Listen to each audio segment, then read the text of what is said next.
Good evening, welcome to Fancy Formula One Podcast. I'm your host, Paul, and tonight we are going to continue with our driver bios to the man who really needs no introduction, Max Verstappen, the reigning world champion. He drives the number one car for Red Bull, and we're just going to jump right into it. First off, this guy was dominant the whole season. We have, to the extent that no one has ever seen this level of dominance. The team Red Bull only lost between basically Max Verstappen and his teammate Sergio Perez. Between the two of them, they won every race except one. And that one race they didn't win, Ferrari did. So Max Verstappen was the most dominant driver, period. He was setting records. It is the sort of thing where you have the great drivers right now look not good. But it's not. But it's because Max Verstappen is just so once in a generation. But let's get into the numbers. Started out at 26.9 million, finished at 30 million. Value went up just a little bit, rounded off at a nice 30. He was the most expensive driver in the field, but you could not. He put up so many points that if you wanted a chance to win, you had to have Max Verstappen and you had to have Red Bull as a constructor.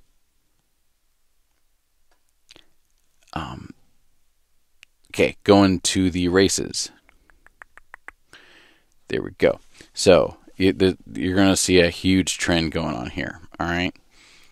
Bahrain, qualified first, finished first, 35 points. Saudi Arabia, qualified 15th, finished second, 61 points. Remember, in fantasy Formula One, you get points for passing. So he started 15th.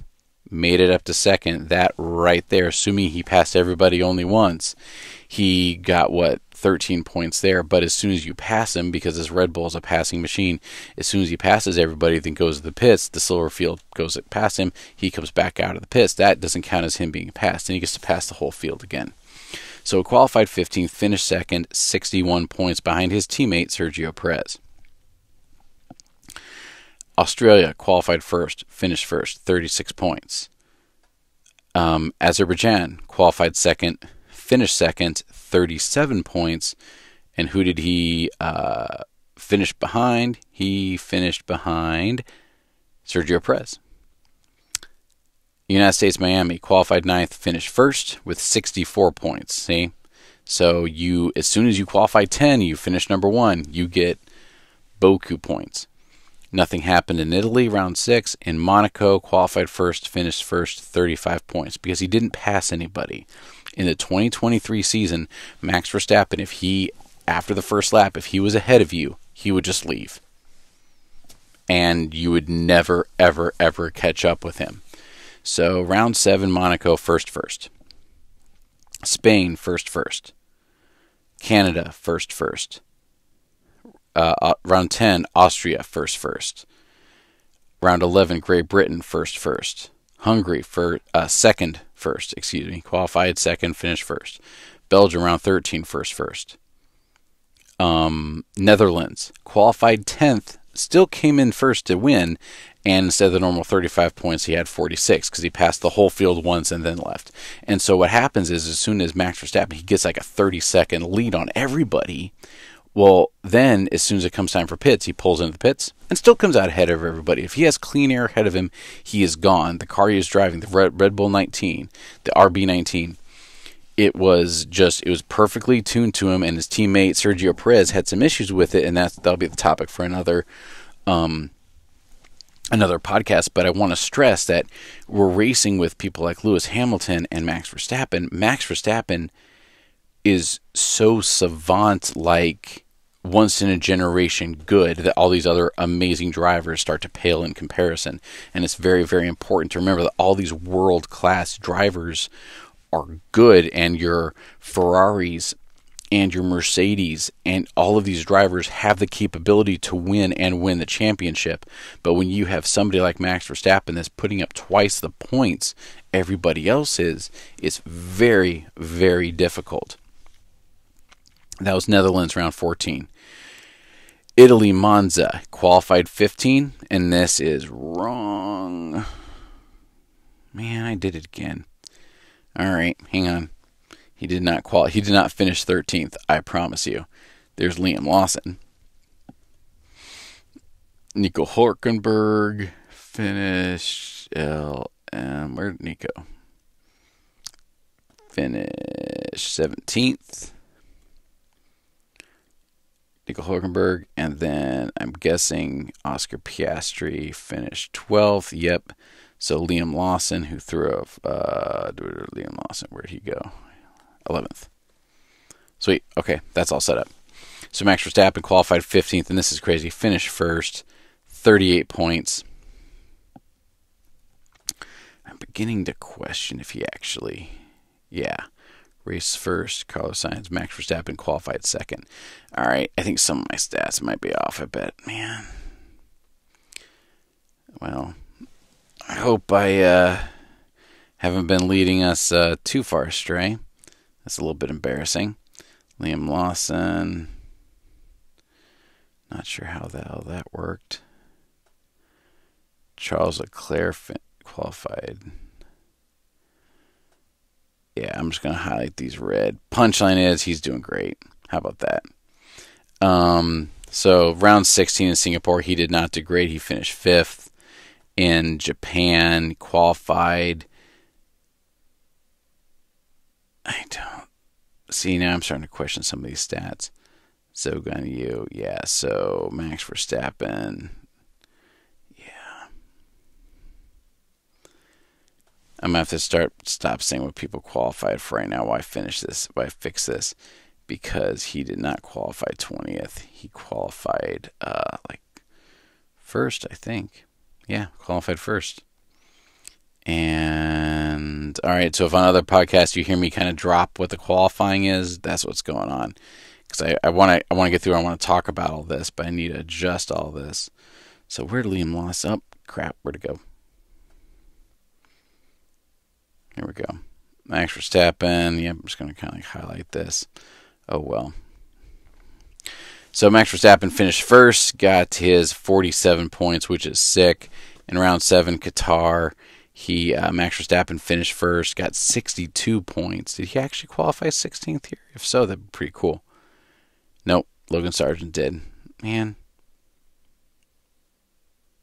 Anyway, I don't know why all for some reason my spreadsheet's starting to mess up.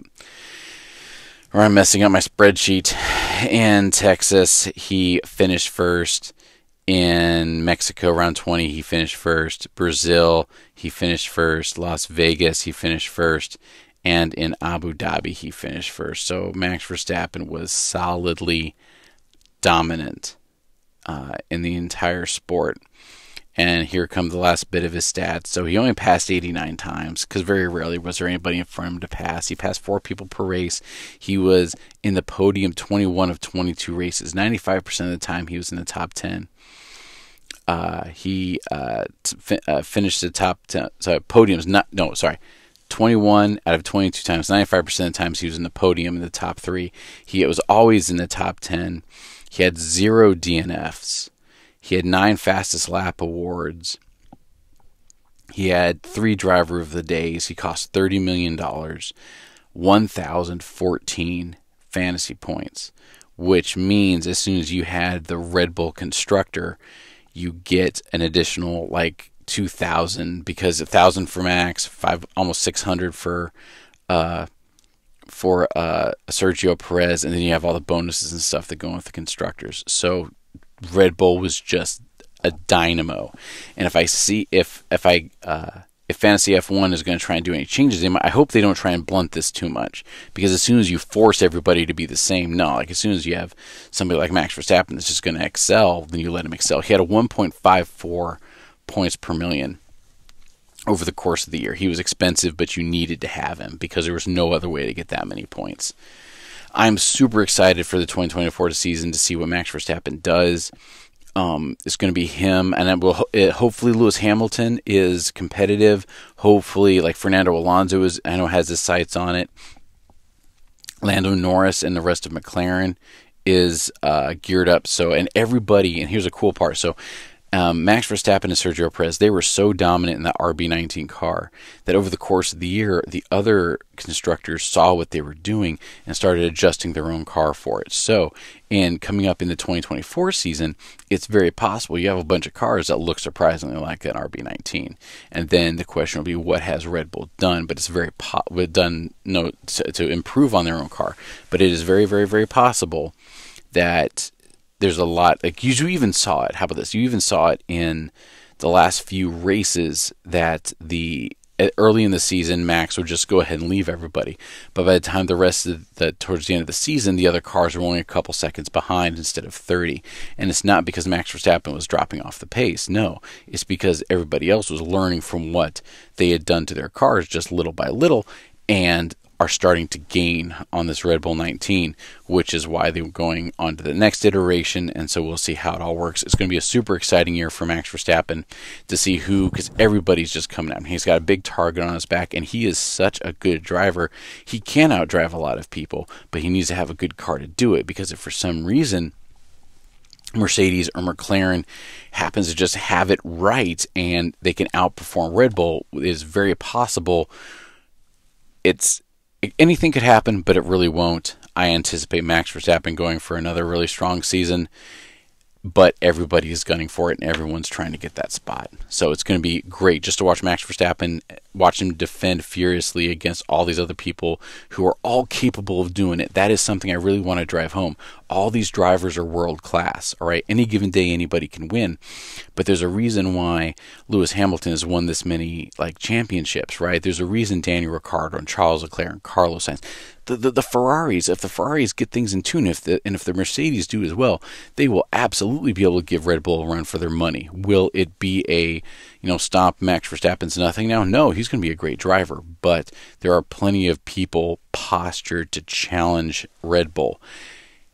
Do they have the work cut out for them? Absolutely. Is it very possible we just see Red Bull doing the exact same thing they did the last couple of years? Absolutely. But there are people out there who can give him a run for the money, so I'm really looking forward to it. But also, I'm a huge Max fan, again, have been since before he was winning, so I'll still wear my Max jerseys as long as he's in the cockpit.